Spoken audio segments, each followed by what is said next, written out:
とても大事な話を今からしようと思うんですが、先ほど観察視の全体性と物質階層という表を皆さんにお見せしましたが、人間がここでノスを先手に持って、いわゆる大衆霊獣という形で物質の先手の意識になっている、中和先手の意識になっているっていう話をしてきたんですけど、これは宇宙の生成から見れば、宇宙が生成していく運動っていうのはヌースですから、あくまでもヌースが先手だから、人間はひっくり返ってんだよ。母さんちょっとここ電気お願いします。人間はひっくり返ってる、つまり転倒してるんです、宇宙に対して。だからこの転倒した意識は生成とは逆に動いているから、人間の文明というのを見てください。人間は良かれと思って文明を作ってきた。そして自然をうまく利用しながら、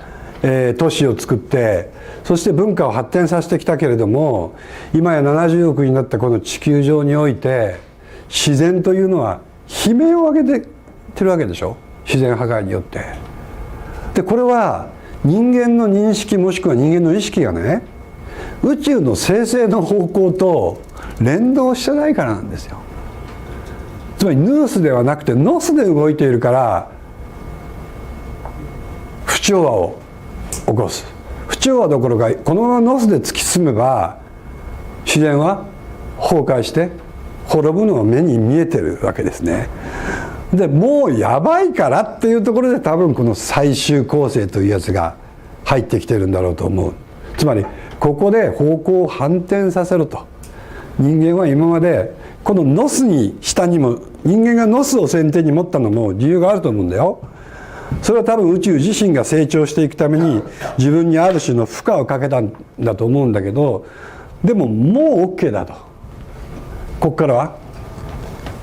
反転しようっていうような時に今来てるというふうに僕なんか思っています。じゃあなんでこういうノス先手が生まれたのかというのを今からお話しします。これは人間の世界からだけじゃ見えません。でケーブコンパスというのを早速使ってお話していきましょう。人間は転倒している。しかしなぜってやつだね。さあ皆さんの資料の3枚目開いてください。体系観察史オメガ90の中に見る人間の意識と無意識というやつなんだけど、先ほど一覧で書いていたヌースとノスの流れをケーブコンパスという、羅針盤で示すとこういう形になります。でここで示しているケーブコンパスっていうのはもうプサイの世界ではありません。人という高次元意識の世界だと思ってください。でこの一個一個のメモリ、ここにオメガ1、オメガ3、オメガ4、オメガ7っていう奇数形のヌースの流れがあります。こちら側はオメガ2、4、6、8という偶数形のノスの流れです。でオメガ1という1個メモリのはイコールプサイ7だと思ってください。観察値の世界っていうのはプサイ、オメガ、ファイというふうに3段階になってますけど、プサイ7がオメガ1、オメガ7がファイ1というふうに7イコール1というふうに構造化されています。だからここでオメガ1って書いたら、人間の観察値でいうとプサイ7までを全部持っていて、プサイ7、プサイ9、プサイ11、プサイ13というふうになっていると思ってください。オメガ7イコールプサイ13で、こっち側はプサイ14という形になります。観察値の動きとしては1、2、3、4、5、6、7、8、9、10、11121314となって、ここの重心から出たヌースの流れとノスの流れが生まれているというふうに見てもらえばいいです。今日のところはまだ形として見とけばいいです。全然抽象的に。これコンパス上の表示なんでね、力の流動性だと思ってください。で、人という世界においてはこの精神創造的なヌースの方が先手を打って、このプサイ13と14までを、オメガでいうと7と8までを作ってくるんですけども、人がここから進化をしようとします。その時にこういう流れが起きてくると考えてください。これがオメガ9というものです。お互いにお互いを交差するわけですね。これを起こす情報は対価の交差と呼んでいます。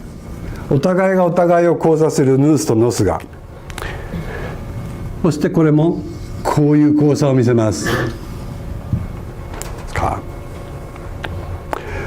で、力の流動は本来ヌースが先手だというふうに先ほどからずっと言ってますね。先手はヌースなんです。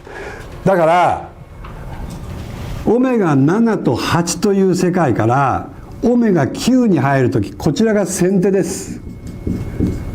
この先手の力がこの加次元に影響を与えると思ってください。そうすると本来内側でノスは後手だったのに、この9がここに働きかけるために、このオメガ78の世界がグデンってひっくり返るわけ。転倒を起こします。そこに人間が生まれてくると思ってください。仕組みとしてはどうです？理解できました？構造的に理解。もう一回言いますよ。本当ごめんね、単純に骨組みだけだからイメージが全然浮かばないと思うんだけど、今のところは単純に力の流動性だけで見てください。それで構いません。ヌースの流れが先手で出てきた、ノスが後手で出てきた。でもオメガの7と8という世界まで行った時に、これなんかもうちょっと色気つけないとダメだね、こういう話はね。これ木星というふうに言ったらどうかな。先生術やってる人とか木星とかなるね。これならないか。土星と言ったらどうだろう。そしてこの木星と土星が交差を起こして、ここに何でしょう、天王星が出てくるとしよう。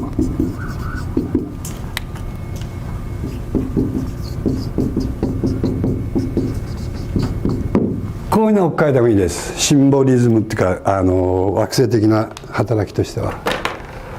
木星と土星が対価として存在していて、それが次なる精神を作るときに天王星の力を発揮する。でもその天王星の力が土星に働きかけたときに、木星土星という形で作られたこの力の秩序が逆転するの。つまり土星が先手を取ってしまうような構造が生まれている。土星が先手、土星って英語で何て言いますか？そう、サターンが先手を取っちゃうっていう話になっちゃうわけ。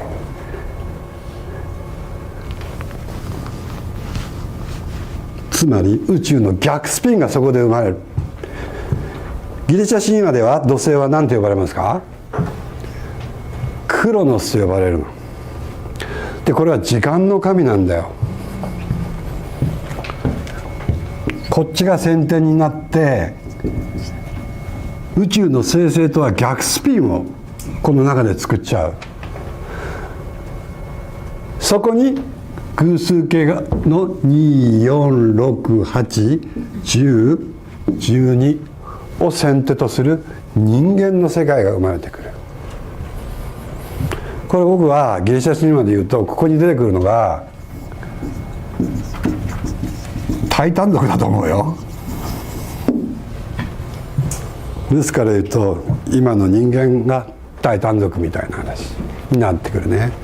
で事実このオコスト情報っていうか更新が始まる前にタイタンから更新が入ったんですよ。実を言うとオコスト以前に、知ってる方は知ってると思うんだけど、ノミというのがいてね、オリオンの。今日はその話はしないけどそれは実は今タイタンで戦いが起きているっていう話で始まったんで、このタイタンっていうのは僕にとってもすごいなんていうかな、感慨深い衛星なんだけど、それはいいんだけど、とにかく宇宙の全体性の立動を木星土星のところで上の天王星が入ってきたために逆スピンが起きた、逆星星になって動いている領域ができる。これ木星土星だから、ここには当然こういうことだよ。太陽でいうと地球、月、水星、金星、太陽、火星、こういう太陽系の諸力が運動していた精神がまとめてグデンってひっくり返されるっていうことなんです。ここでそれによって人間の世界ができてくる。これカバラとかで例えばクリフォトって呼んでると思うんだけど、地球を中心とし地球というか物質世界を中心としてしまった内惑星的な運動で、それが人間の意識を動かしているっていうことになってくるんだけどね。で言いたいのは、とにかくこの天王星が入ってくることによって、この私たちは、ギリシャ神話的に言うとガイアとウラノスの結合みたいになるんだけど、人間の意識というのが存在してきて、これは最初から転倒したものとして生まれてるの。ニーチェみたいだよね。人間は転倒している。転倒に生まれているものこそが意識である。ニーチェだったらそう言うよ。だからこの転倒を是正するっていうのがニーチェに言わせれば超人というものになってくるんだけど、そういった意味ではヌーソロジーはこの超人をみんな超人になろうと言ってるようなもんかもしれないですか。ノスが先手になって、このもともとの生成のこの78のもともとの運動が見えないけど、裏ではそれが変換されてるよ。裏でそういう構造になってます。裏でどういう変換が起きてるかというと、簡単に話しておくとね、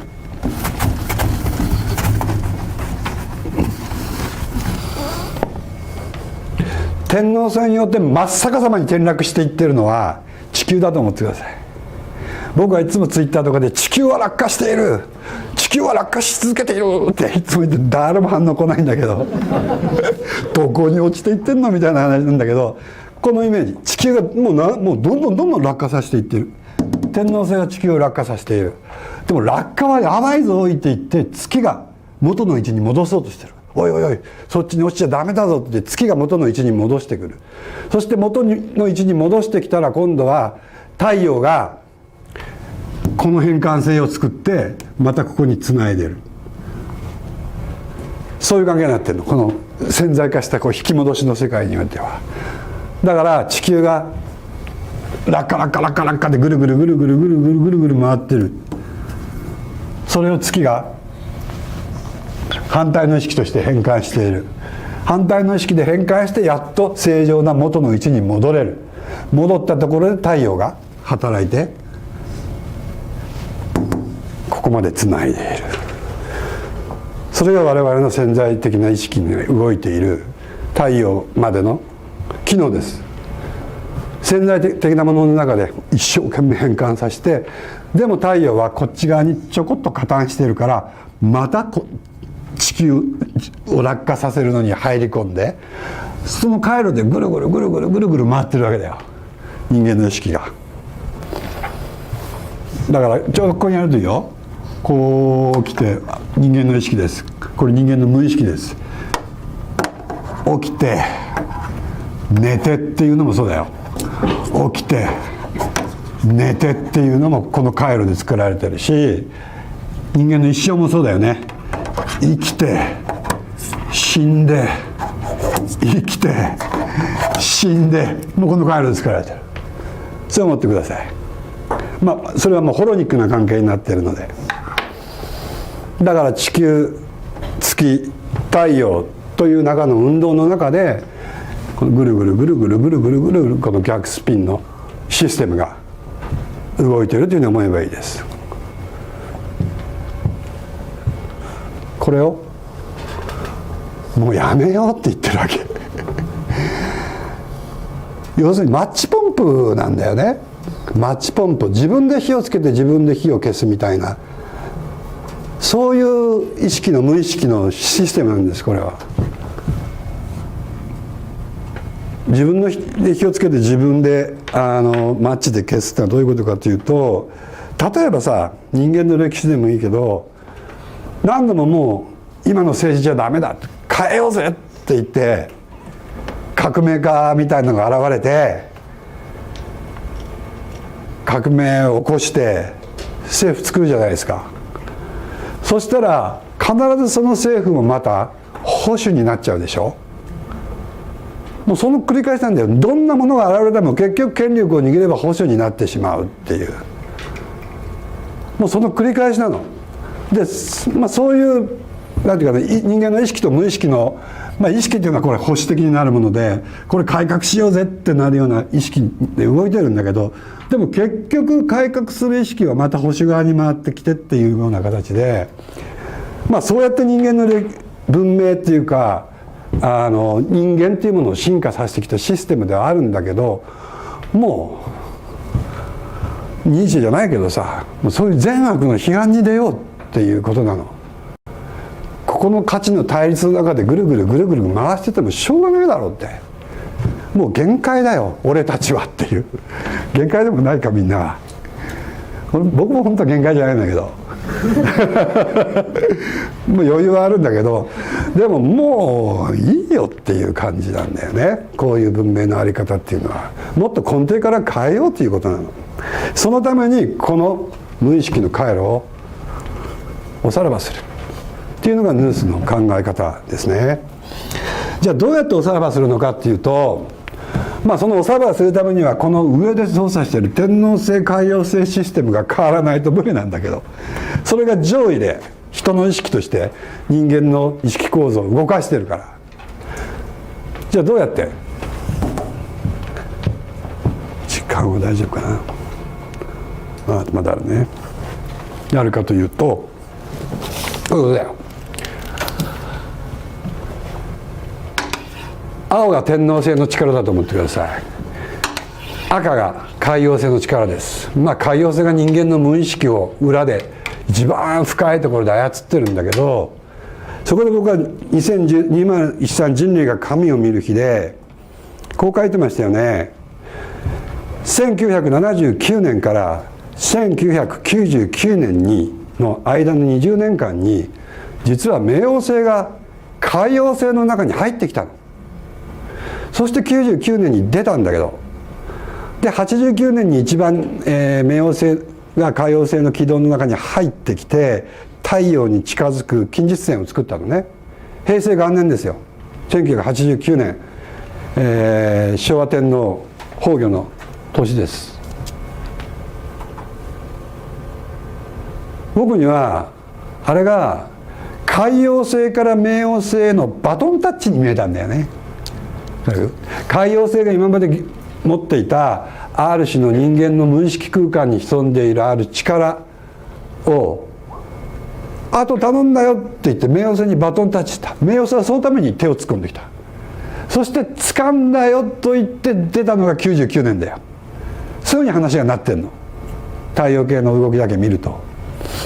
でもかわいそうなことに冥王星は2006年に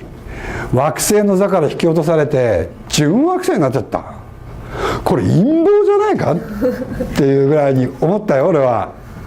なんで今更って、1930年に発見されてもう惑星の履歴長いのに、なんで今更わざわざ冥王星を準惑星に変えなきゃいけないのっていうさ。もちろんこれは意図した陰謀とかじゃなくてね、多分人間の無意識の中にそういったある種のこう保守的な力が働いてるんだろうと思うんだけど、冥王星はズバリ何をする力かというと、この海王星と天王星を透過する精神なの。だから精神の働きは対称性を作るっていうわけだから、この図でいうとどういうイメージになるかというと、青がヌースがこう天王星の力で来たら、この赤の領域で作られた海王星を青に変えていく役割をする。皆さんのプリントの下のような位相に変えるっていうことなんだよ。ひっくり返ってるでしょ、赤と青が。これが対称性を取りましたっていうことなの。でこのブルーの方の流れが冥王星の意識、冥王星の働きだと思ってください。つまり何を冥王星はしにやってきたかというと、冥王星は人間の内面の意識を外面、内面とかまだ説明してなかったね。人間のノスをヌースに変換しにやってきてるっていうことなんです。つまりノスとヌースを新しく作り出そうとしてる。関係性は逆になってるけど、僕らのノスとヌースはこことここで動いてた。木星と土星で、それがひっくり返して今度は逆側にヌースとノスを作ろうとしてる。でここからがヌーソロジーが面白くもあり面倒くさくもあるところなんだけど、この逆側の世界、今度はスターという字つけてます。逆側にはこういうスターというアスタリクスですねの記号をつけます。つまりこれどういう意味かというと、他者側のオメガ1っていう意味です。そういう意味を持ってます。だから変な言い方なんだけど、冥王星はこっちから入ってきて他者側がここで覚醒していくっていうことになりますね、ここで。でも私側はどうやったらじゃあ覚醒できるのっていうと、他者側から、これが青で動いている他者側の、天王星があって、それがここに入ってくる。それで顕在化が起きてくる。つまり我々の反対の意識が目覚めるっていうことなの。ここは最初ヌースに自己他者の相対に慣れてないと分かりにくいところなんだけど、これ何を物語ってるかというと、もし人間の反対が目覚めることを救済と呼ぶのならね、キリスト教的な言い方で申し訳ないけど、救済と呼ぶのならば、救済は他者からやってくる。自己が救済、自分を救済するんじゃない。他者側から回り込んできた無意識が私を救済していく。つまりあなたが私を救いにやってくるっていう話になってるの。まだピンとこないと思うけど、でもそういうねじれが見えてきます。それは実際に観察視を全部出現させていくと、よりリアリティを持って感覚化できてきますが、今日のところはこの地図、全体の地図というかケーブコンパスの方位だけ、流動性だけちょっと見といてください。でこれが後々古神道の話と接続してくるからすごい面白いんですけどね。でね、いやちょっと質問を取ろうか。ちょっと面倒くさい話しちゃったんで質問が出るんじゃないかなと思うんですが、何か今までしたところで何でもいいですよ。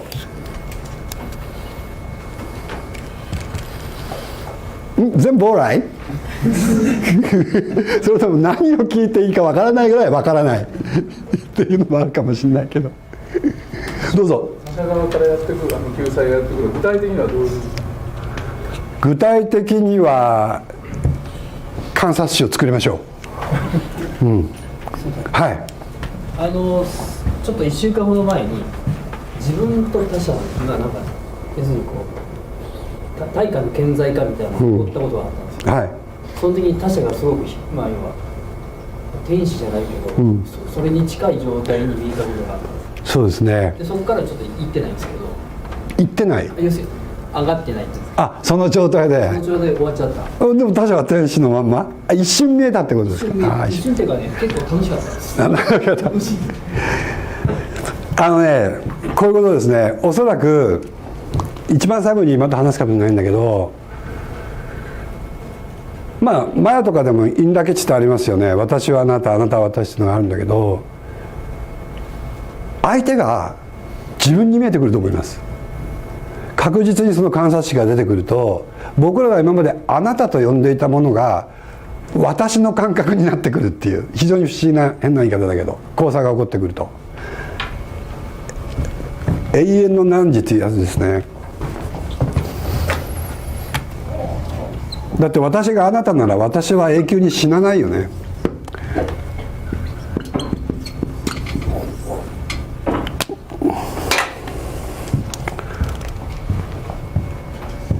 結論から言うと、本当は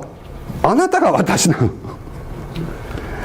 ただこの不体質というものをノスを持って運動している意識にはどうしても自我というのが出てきて、まあ、いわゆる私が私と呼んでいるものを私というしかないような意識状態にいるんだけど、この人の世界っていうのはこっちが私になっていきます。こっちが、こっちじゃなくてこっちが、そういうふうに思っておいてください。ただって今はそんなっていう感じかもしれないんだけど、でも構造を全部見ていくと、空間構造をどんならわにしていくと、そうならざるを得ない方向に追い込んでいくっていう感じかな。でね、これは最後の4枠目に話すのにも関わってくると思うんだけど、そういう精神を元来潜在的に持っている民族が一つだけ存在しているってオコッソは言ってるんですよ。それが日本人だって言うんだよね。日本だって、日本人というのは実は相手を私と思っているような精神構造をその根底にどうやら持っているらしいの。そしてその精神が動き出していってる。間もなく今全く動いてないんだって悲しいかな。だからおそらくヌーソロジーは新しい宇宙哲学とか言ってるけど、僕はなんかこれ日本人の哲学なんだなっていうふうに最近富に思ってきてる。今まで難しい西洋の思想とか物理学とかいろいろやって取り込んできてたんだけど、なんかどうもそれは本質じゃないなっていうふうな感覚になってきてるのね。本質は多分日本人のその日本民族、もっと正確に言うと日本語の精神と言ってます。日本語を使っている人たちの精神の情動に火をつけなきゃいけないというふうに思ってるの。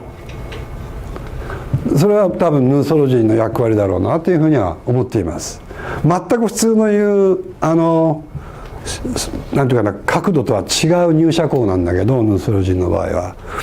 でもそういったところから日本人の冷静に直結しているというふうに感覚が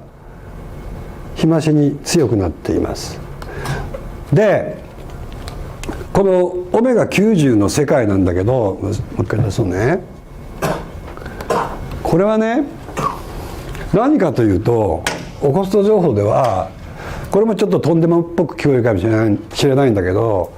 オメガ10というのはレムリアの意識だ。レムリアっていうのはアトランティスの前にあった意識だね。そしてこのオメガ9がアトランティスの意識だと言ってる。だから要するにアトランティス時代の人間の意識が進化したものだと言ってるってこと。オメガ9っていうのは今もう連中は人になってるってことだよ。でその前のレムリア人たちは人の感性の方向に入ってる。こっちの方が先に行ってるものなんだね。これも後々すごい面白いイメージが出てくるんだけど、でシュタイナーも似たようなこと言ってるの。最近シュタイナーの本をね、もうすぐ出ると思うんだけど、そこでも少し言ったんだけど、このオメガ9っていうのはシュタイナーで言うのは何かというと、アーリマンっていうのと関係してます。青がいいかな、まあいいや、赤で。人間を物質化させていく意識です、アーリマンっていうのは。どんどんどんどんで、干からびた知性とかいう手厳しい言い方もするんだけど、早い話が唯物論的な世界観を持った人間の思考だよ。これと関係してる。どんどんどんどん僕は落下していくって言ってるじゃないですか。落下させていってる分で、こっち側がルシファー。シュタイナーはルシファーは、レムリア紀に関わって入り込んできて、アーリマンはアトランティス紀に入り込んできたって言ってる。なんかそれ一緒なんだよ、イメージがね。でこれは人間を無意識に変換していくわけだから、科学がどうしてもやっぱ信じられなくて、宗教とか 霊的なものとか神事とかそういったところに走っていっちゃうような癖を持ってる人たちは無意識的な方の欲動の方が強い。まあでもそこにはルシファーっていう悪魔が潜んでるから。でシュタイナーの思想っていうのは、このアーリマンとルシファーを統合する世界を見つける。これキリスト意識というんだけど、でそれがヌース的に言えば冥王星の力です。統合していくアーリマン的な世界とルシファー的な世界を、これは分かりやすく言えば科学と宗教を統合するということだよ。最初言ったよね、精神と物質を統合する知を作ること。それはもっと広い意味で言えば宗教と科学を統合した世界観なり人間観、宇宙観を作り上げることと同じ意味です。でそれがシュタイナー的に言えばキリスト意識になるし、シュタイナーもそのことを目指して20世紀の初めの時代に頑張ってたっていうことだよね。さあということで、もう1時間経ったかな。経ったね。じゃあまた10分休憩入れましょう。